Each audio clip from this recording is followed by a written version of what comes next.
Howdy folks, this is Father Dougal 9000 here, and welcome to another episode of Dougal's Game Finish Chronicles, a series where I talk about the games I've played and beaten as part of the Game Finish Challenge off of the Hardcore Gaming 101 forum.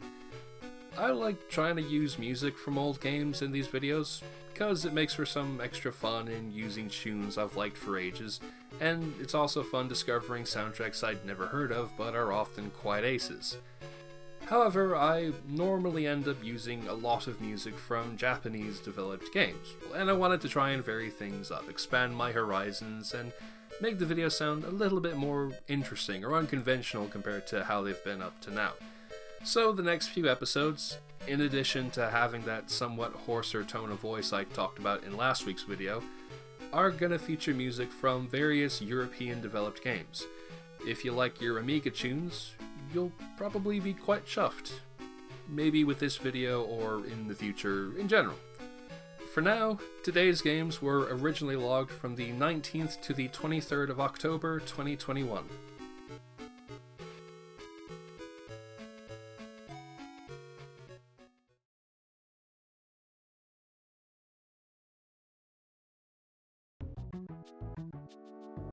Weapon Shopped at Omasse for the Nintendo 3DS. I previously talked about the Guild series of games published by Level 5 when I did that video covering Starship Damri. For a recap, it's an anthology series where each game was designed by a veteran game designer, which I already listed a load of examples in that Starship Damri talk-in video, so you could just hear some footage from it, showing off all the various people what worked on it, and you'll get the gist of it. Each game sets out to do something unique or interesting, either putting a new spin on an old genre, like Crimson Shroud leaning into the dice-rolling elements of tabletop RPGs, or mashing up genres such as this game, Weapon Shopped at Omasse. Unlike the other games, this was designed not by a veteran game designer of some fame, but a comedian, Yoshiyuki Hirai of the comedy duo America Zarigani. And that certainly explains both the unusual style and the focus on humor. It's a mix of a rhythm action game and store management, in which you craft weapons that you sell to a variety of characters. The shop operates on a rental system, where you'll only get paid if the character successfully returns from their quest, encouraging you to make the best weapons possible so that you'll get cash to buy more materials and craft not only more weapons, but better weapons. There's a lot of different elements at work, from the three primary weapon stats, slash, pierce, and blunt, to increasing those stats by hitting different parts of the molten metal, to the various weapon types you're able to craft, to polishing returned weapons, which then boosts their stats. But I never found that it became overwhelming. It's a shockingly addictive game, and it's got plenty of personality to boot. There's loads of dialogue, mainly through the Twitter-like Grindcast feed that you can use to keep an eye on characters' quests while you're working away. The recurring characters with quest lines are all unique and memorable in their personalities, from a ridiculous French lad who's watched too much tokusatsu to a pair of squabbling sister acrobats to a perpetually humiliated samurai and beyond. This was the last of the Guild games to be localized into English, and I'm not surprised given how much there was to translate and the sheer quality of that localization. While I feel it ends on a bit of a bum note, this is still a great game that offers something wholly its own, and I'd highly recommend it.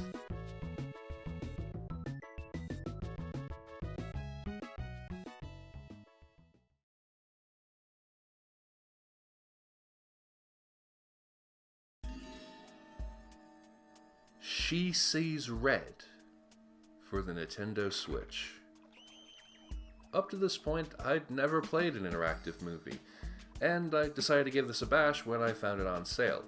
It's the first game made by Russian developer Rhino Tales, and it's a surprisingly solid debut. An investigator has been called to a local nightclub following a series of murders committed there, and as she investigates the trail left behind by a mysterious hooded man, the truth slowly starts to unravel. The game jumps back and forth between the investigation and what the hooded man got up to, and unlike what you might suspect, you actually control the hooded man, making the decisions for what they shall do. Because the interaction always consists of simple binary choices, you'll spend most of the game watching events play out.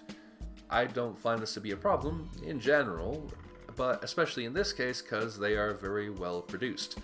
Not for an interactive movie or FMV or whatever standard you'd like to subscribe this to, but in general. The cinematography is great, with some excellently shot scenes that legitimately impressed me. The few action scenes are superbly handled thanks to clear camera work, solid editing, and a great use of sound effects and an electronic underscore. The pacing is particularly noteworthy, how it creates a brisk pace and gives every conversation an energy that lifts an otherwise standard, gritty crime drama investigation. There's a few endings to discover, and I'm quite impressed at how seeing scenes happen in different orders creates something of a Kuleshov effect, where meaning is recontextualized by shuffling the order of images. Though that admittedly might just be more typical of choose-your-own-adventure style interactive movies, as opposed to something specific to this game. An average playthrough only lasts about 20 to 30 minutes, but you're encouraged to try different routes to get the bigger picture and see what else you can find. And I was encouraged to find all the endings, which is particularly helpful since you can skip scenes you've already viewed if you just want to get to finding things you haven't yet discovered. I was so impressed with this that I ended up writing about it for Hardcore Gaming 101 officially, so if you want a more detailed look at the game, check out that review. It's a pretty cool game, and I really ought to try and play more interactive movies in general.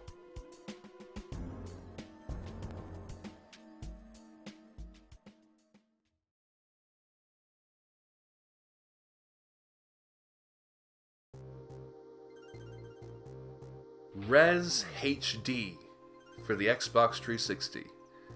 I cannot believe how this one happened.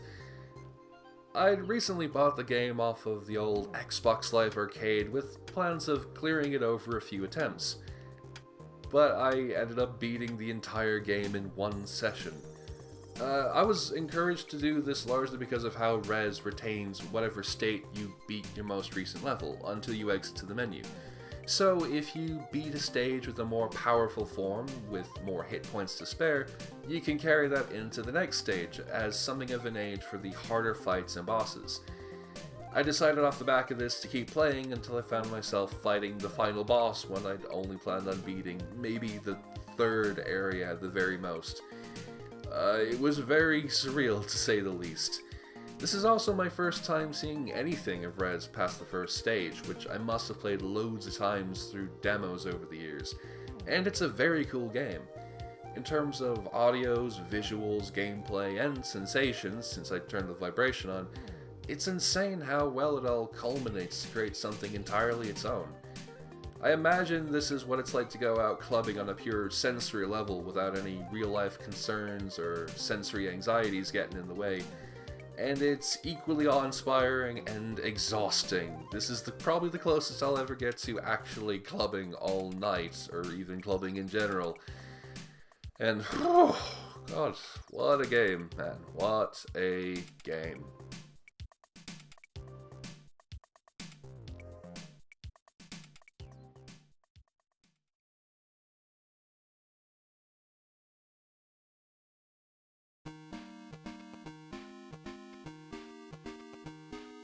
And with that, we've wrapped up another episode of the series. I hope that you've enjoyed watching and that you'll tune in for the next video. Thank you so much, and until we meet again, have a wonderful day.